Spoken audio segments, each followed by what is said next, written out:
What's up, guys? Happy new week going on over here. I have an order right now that is something that at the time this was ordered wasn't an option. And, since then I put in place that if somebody orders a flashlight that's not listed on my drop down menu, the order's getting canceled because I don't understand why people will order something that's not available.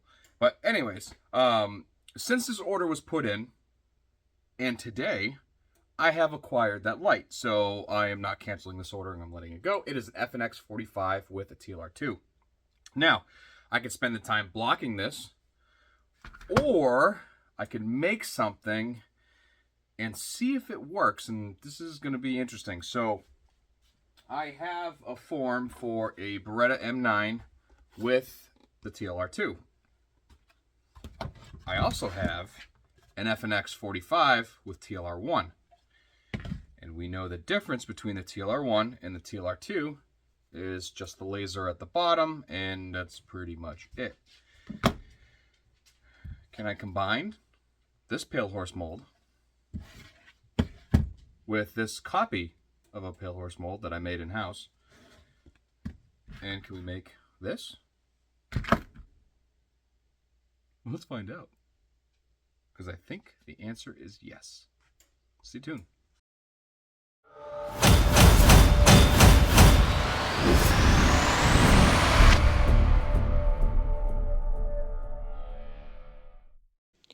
Looking at these two, obviously you got the body line right here, and you got this body line right here. So I think I'm going to go ahead on the bandsaw and just cut at that body line straight across, and then we'll hollow it out to fit on here. I think that's what I'm going to do. So just to make my life a little bit easier, I went ahead and I cut the TLR section off, and now I'm going to hit the bandsaw and cut along the outline. Tee-hee. This reminds me of a story back in high school. I was taking a class we had to take. It was about nature and stuff like that. And I also did a lot of woodworking, robotics, and things along that nature. So I had a project, and we had to create an animal in the wild, and I was given like a salmon or something like that. It was a fish. And so I'm like, you know what? I'm going to carve one out of a piece of wood and then gift it to the teacher. So I grabbed some 2x4s, and my teacher was like, how are you going to make a fish? And I said, I'm going to take this 2x4 and I'm going to cut out everything that's not a fish. And lo and behold, here we go. I'm cutting out everything that's not a fish. So we got this part right here. It's going to line up just like so. So now I'm just going to cut out an area right here to get inside there. Now it doesn't have to be perfect because this is strong enough to sit there. So it's just going to be carved out and rest against it. And then I'll probably cut this off because, once you get to a certain point, we don't need that anymore. As we can see, the line is past it. So I'm just going to cut that straight off, and then I'll carve this out by hand. All right, and after looking at it some more, I had to chop off the old retention plate, which means we'll just add something right here. And as you can see, we're a little bit higher than what we need to be. So we can do one of two things. We could shave down here, or we can get out some of that center piece, which I'm going to try that first. Well, you know what? With a little bit of finagling, we have this. All right, it's a lot of material cut off, but as you can see, I rounded the inside, chamfered the edges, yada yada yada. So here is what it looks like. Let's see, bada bang. Look at that, and that will be taped right there.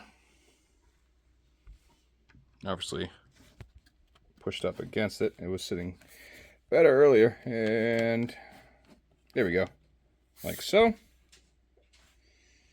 And if you look, if you could see that, matches the profile pretty good. And that'll obviously be taped on, so we don't have to worry about it. And the only other issue is the retention point, because this needs to be extended longer. But again, we have a couple of things to fix that. So there's one side. Now we gotta do the other. But before I do the other, it is now almost 1 o'clock, so I'm gonna go ahead and grab some lunch because I'm getting kind of hungry. I got one holster in the press. I got 2 more holsters out of the press ready for cutting, and it's a good day. So everything's off right now. We're going to run inside. I got to feed the dogs, and I'll be back in a moment.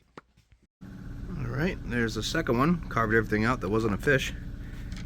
And bam, there we go. Now I did take a measurement of top of slide to bottom of light. Bada bing. Of course I hit it though. So, but there it is there. And then on this side, there it is there. So we should be good. Now the only thing left is just to get a little extra material there.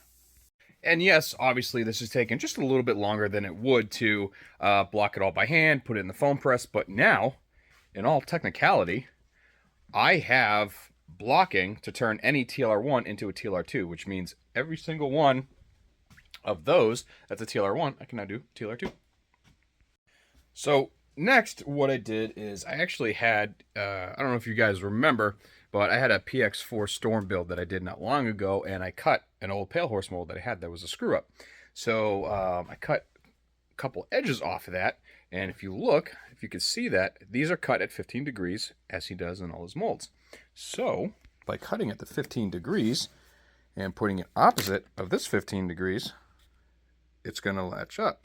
Now all I need to do is put spacers on it, which I did, and now we have a somewhat even, bam, and I'll just run a bead of tape so it'll sit just like that right across, and that gives it enough width so we can go ahead and do our thing. So I'm going to just duplicate that, you know, and put it on the other side.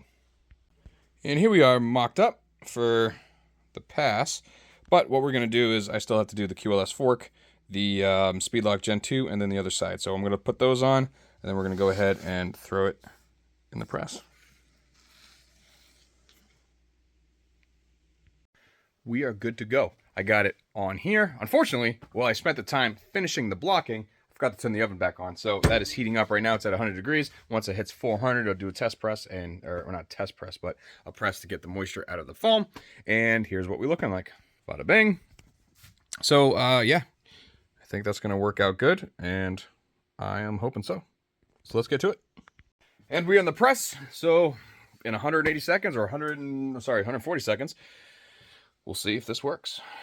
Actually, a little after, because then I got to cut it. But because of the way I'm working this, I do have the trim jig, but obviously I can't do a certain area of the trim jig, which is where the retention hardware goes, because obviously it's longer. So, but I'll still be able to do something, and I'll just cut that part by hand. But it is a compensated holster, which means the threaded barrel on the top of it above the light has to get cut off anyway. So again, we'll see how it goes, and either one of two things is going to happen. I wasted my time, or I made a set of jigs that convert a TLR1 to a TLR2. Now, I know I've done this before with TLR7s and TLR8s, so I'm pretty confident this will work, but you never know what will happen.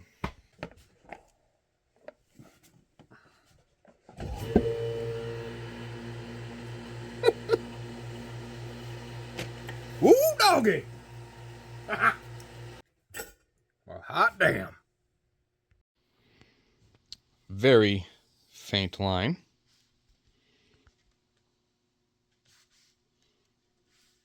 Look at that. Can't really even see the seam where it was. That's the blocking for the laser elevation change. That looks good. Ooh, baby. And for comparison, this is the mold we took it off of, and the mold I just did.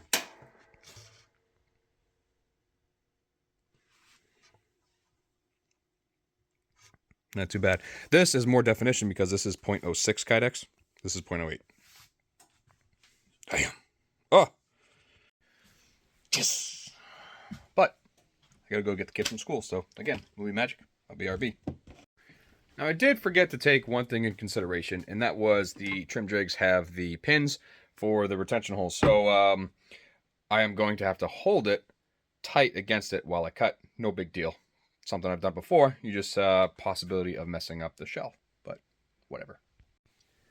All right, with it trimmed, you got it right here. As you see, I just left the material right here to do our thing.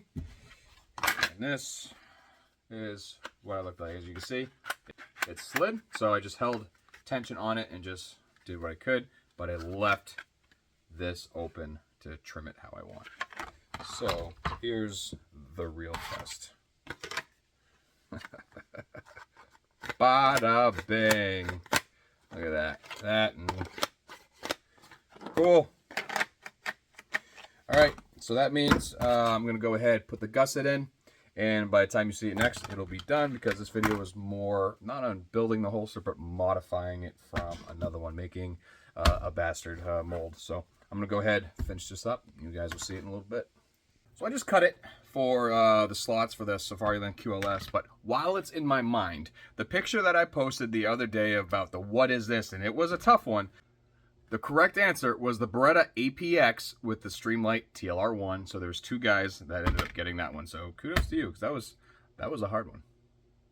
So I don't mean to toot my own horn here, but this came out awesome. Of course, open bottom, because it is a compensated holster, or firearm, I should say. So there we go. We got the front side and the back side. Like I said, I didn't really focus on assembling it. It was more of building the mold, because that was just a journey on its own. So now, for any mold in-house, I have a trim to do a TLR1 into a TLR2. So that is awesome. So thank you guys for joining me on this journey, because I honestly, yeah, it took a couple hours, but now I have it for the next build and the next build and the next build, and I don't have to foam press it. So that kills it right there.